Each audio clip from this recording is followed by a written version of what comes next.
Japanese swords and knives famously have a small metal collar at the base of the blade called a habaki. But the Japanese didn't invent this.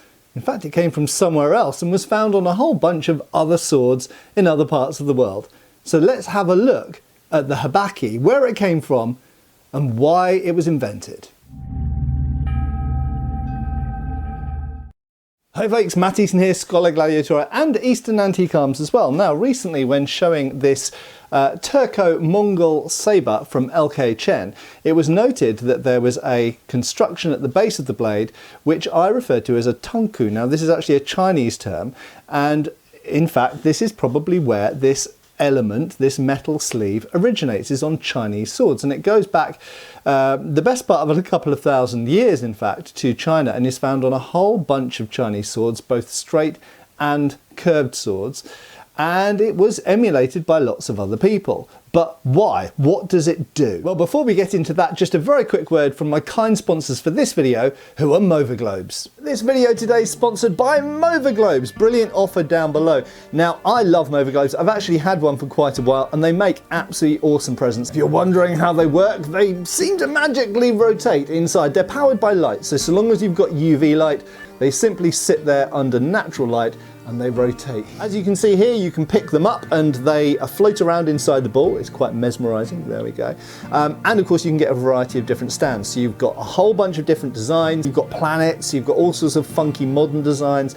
So if you want to buy this for a present for someone for Christmas or whatever, then this is absolutely awesome. There's a load of choice there. There's different sizes, different designs, and also different stands that you can put them on as well. And you know, honestly, the educational value of these is amazing as well. Being able to see a globe in your hand, pick it up whenever you like, is a really good way of reminding you where all the countries are, which is very useful for a channel like this when we're talking about weapons and cultures from all over the world. Everyone in my family loves our Movaglobe, and all of our guests want to come in and pick it up. They always want to ask about it, they want to ask how it works, and kids love it as well, and it gets them interested in geography. So my special offer for you today is that if you go to movaglobes.com or click on the link below, using the discount code SCHOLAR, you can get 10% off the 6 or the 8-inch globes.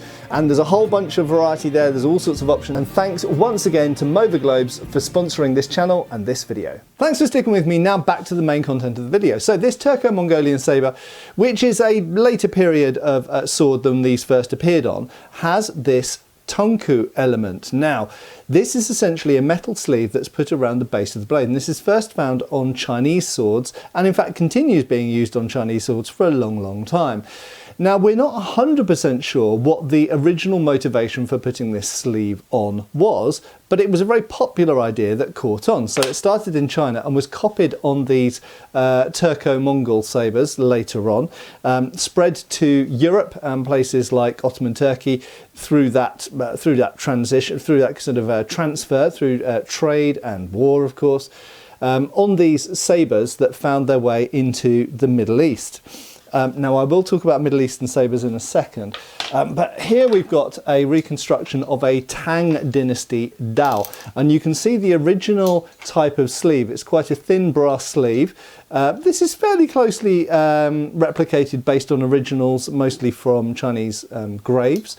And it's just a thin piece of brass that goes around the base of the blade. So what's the purpose of this? Well, it's thought that there are a few purposes to this, and these are also purposes that transfer through into the Japanese katana, and this in fact is probably the most famous form of that sleeve, and it's probably more developed in Japanese swords and called the Habaki. Now, one thing I should note is compared to the Chinese swords are a very, very thin sheet, very often of brass or bronze, copper alloy.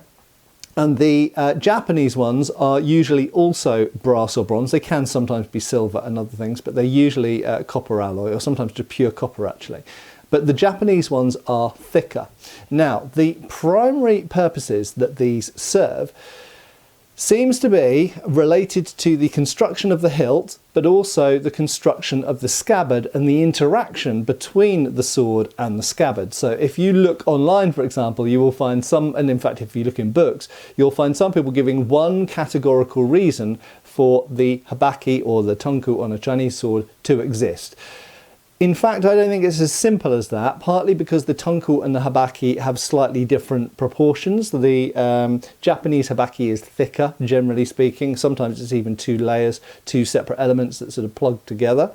The Chinese Tūnkǒu is usually thinner and a thinner sheet, and we'll look at those in a second. But let's just focus on the Japanese one for a second. So the main reasons why this is usually described as being a thing, in fact, the main reason you'll find is because it creates a sort of plug or socket between the sword and the saya or scabbard. And that means that when you draw a Japanese sword, you'll characteristically see someone push the tsuba, which is the circular or round guard there. You'll see them push the tsuba with their thumb to break that sort of lock between the saya and the habaki to draw the sword out. Now, this has a number of advantages. Firstly, it means that theoretically, if they're a tight fit, this is an old antique, so it's not a tight fit, it's quite loose. But if it's a tight fit, it means the sword can be inverted and turned around and the sword won't drop out. That's very important. Secondly, weather. Think about humidity and, rain and just, damp in the air. It helps protect the blade from damp getting into the scabbard or saya. So those are probably the main reasons that are cited. However, I have another couple of reasons which I think are really, really super important. Not to say that I'm the first person to mention these, but I think these are equally important with those. One of these reasons is quite simply that by having that in there, you're essentially creating a gap between the blade and the saya. It means that the hole inside the scabbard can be quite a bit bigger and wider than the blade, and therefore doesn't rest against it. Now, this is very useful if we want to avoid the accumulation of moisture inside the saya or scabbard, rusting the blade. Now, rusting the blade is obviously bad from an aesthetic point of view, and if you've got a valuable family blade, you don't want that happening. But additionally, from a practical point of view, rust between a scabbard and a blade has been known in history. It's mentioned in Indian sources, for example, to stick the blade in the scabbard. So at the moment that you need it, you draw it out to defend yourself, and this rust has created almost like a glue between the wood and the steel. So you don't want that. And one of the advantages of having a very thick habaki means it increases the gap between the sides of the blade and the saya. You could also say you can increase the gap at the front and back as well, which is also good for edge preservation. But fundamentally, this is the same point. It means you can have a bigger hole inside the saya, but it still is a tight fit because of that plug at the top.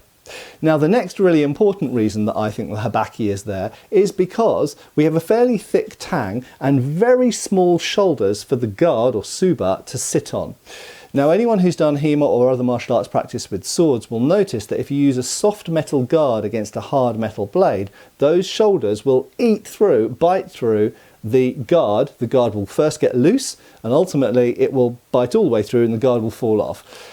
So by having the habaki there, what you're doing is you're introducing a larger surface area ledge for the guard or tsuba to sit up to, so it's less likely to bite through and it's more likely to be more secure and more tight. But in addition, you're introducing a soft metal copper against whether the guard is made of iron or whether it's also made of copper alloy, so a soft metal against a soft metal, and it's less likely to bite through. And moreover, the hard steel of the blade inside the habaki has a large surface area to have friction against, so it's less likely to eat through the habaki than it would be to eat through the guard. Now, the Tūnkǒu on a Chinese sword, that clearly spread throughout the Turkic peoples and was emulated on this Turco-Mongol sabre and became quite a large asymmetrical fitting, very often made of iron rather than soft metal. So sometimes they were copper alloy, brass, bronze, sometimes they were made of iron. So it seems that the purpose of these is slightly different to the Japanese habaki. They're usually very thin metal, but they cover a much larger surface area, and also they cover a large portion of the front of the blade, usually longer at the front than at the back. And this is something very characteristic of these sabres. Now, I don't know why this is. So if you know some ideas or if you have some theories, get posting down below, because I'd really be interested to see what your ideas on this are. But it's very interesting to me that they made a specific design choice to have a long strip up the front but shorter at the back.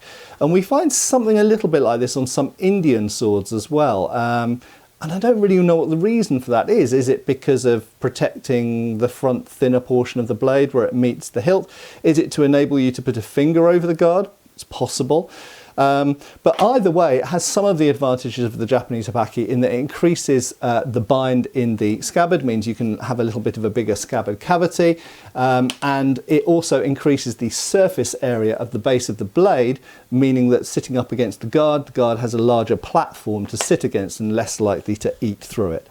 Right, the final thing to say is that while there's a lot of relationship between Turco-Mongolian sabres and, for example, later sabres found in the Middle East, like the Shamshir and the Kilich, and sometimes we see symbolic Tūnkǒu actually sort of engraved on blades, by and large, it does seem that if we take the Shamshir, for example, there is no Tūnkǒu at the base. Now, my theory for this might be related to the fitting to the scabbard, and an interesting fact behind the Shamshir, as I've mentioned in previous videos, is it actually has, because of the curve of the blade, a slot to come out of the back of the scabbard, and in order to lock it in, you have these languettes here which lock into the top of the locket of the scabbard. So that being the case, maybe because you've got that interaction between that slot needing to come out sideways and those languettes locking into the particular slots at the top of the shape, it means that the Tūnkǒu doesn't really work. And that would explain why on some Ottoman Turkish weapons we find an engraved sort of symbolic Tūnkǒu, but not a literal Tūnkǒu, because this type of guard and this type of scabbard don't really work with a Tūnkǒu. That's my working theory at the moment. Anyway, I hope this video has been interesting, thought-provoking. If you know some more information that I haven't covered here, obviously this is a light touch, but in that last video I did on Turco-Mongolian sabres, a lot of people wanted me to explain what the Tūnkǒu is for. And I certainly think I know in regards to Japanese swords, and I've got it's a fairly similar explanation for Chinese swords. But I basically don't fully know and fully understand for Turco-Mongolian swords. The fact is I might be a sword expert, but I can't know everything. And I've done a bit of research, but I haven't found a really solid explanation for why. I think there's probably some of the same reasons as for Japanese swords, but there's probably some different ones as well. And I do think it's very interesting when we look at Ottoman and Persian swords that they go down a different route with a different hilt design and the Tūnkǒu becomes abandoned. Anyway, thanks a lot for watching, and thanks again to our sponsors for this video. I hope you've enjoyed it, and I hope I'll see you back on the channel really soon. I have been Matt Easton. I will continue to be. See you soon, folks. Thanks for watching. We've got extra videos on Patreon. Please give our Facebook a like and subscribe if you haven't already. Cheers, folks.